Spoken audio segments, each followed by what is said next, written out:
देवेंद्र फडणवीस यांनी महाविकास आघाडीच्या आंदोलनावर टीका केली आहे। सिंधुदुर्गातील राजकोट किल्ल्यावर छत्रपती शिवाजी महाराजांचा पुतळा कोसळल्यामुळे महाराष्ट्र सरकारवर टीका होत आहे। महाविकास आघाडीने मुंबईत निषेध मोर्चा आणि जोडेमारे आंदोलन सुरू केले आहे। फडणवीस यांनी या आंदोलनाला देखावा म्हणून संबोधले असून काँग्रेस माफी मागणार का असा प्रश्नही उपस्थित केला आहे।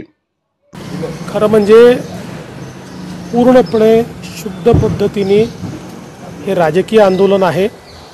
माझा महाविकास आघाडीला सवाल आहे, त्यांनी एक तरी लाल किल्ल्यावरनं इंदिराजींचं भाषण दाखवावं ज्याच्यामध्ये इंदिराजींनी छत्रपती शिवाजी महाराजांचं नाव घेतलेलं आहे। महाविकास आघाडीने याचे उत्तर दिलं पाहिजे की नेहरूजींनी छत्रपती शिवाजी महाराजांच्या बद्दल त्यांच्या डिस्कवरी ऑफ इंडियामध्ये जे लिहिलं त्याबद्दल महाविकास आघाडी माफी मागणार आहे का?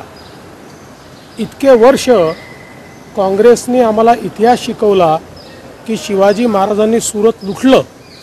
शिवाजी महाराजांनी कधीच सुरत लुटलं नव्हतं, पण जाणीवपूर्वक आम्हाला हा इतिहास शिकवण्यात आला की शिवाजी महाराजांनी सुरत लुटलं, त्याच्याबद्दल ते माफी मागणार आहेत का?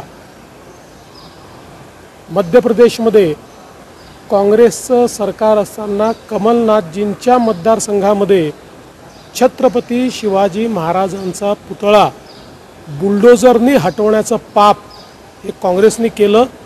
त्याची महाविकास आघाडी आणि काँग्रेस माफी मागणार आहे का? कर्नाटकमध्ये त्यांचे तेव्हाचे प्रदेश कार्याध्यक्ष आणि आताचे मंत्री यांनी स्वतःच्या मतदारसंघामध्ये छत्रपती शिवाजी महाराजांचा पुतळा त्या ठिकाणी अक्षरशः तुडवला, हटवला। त्याकरता काँग्रेस माफी मागणार आहे का? यांनी कधीच छत्रपती शिवाजी महाराजांची इज्जत केली नाही। महाविकास आघाडी केवळ निवडणुका डोळ्यासमोर ठेवून अशा प्रकारचं आंदोलन करत आहे आणि देशाच्या प्रधानमंत्र्यांनी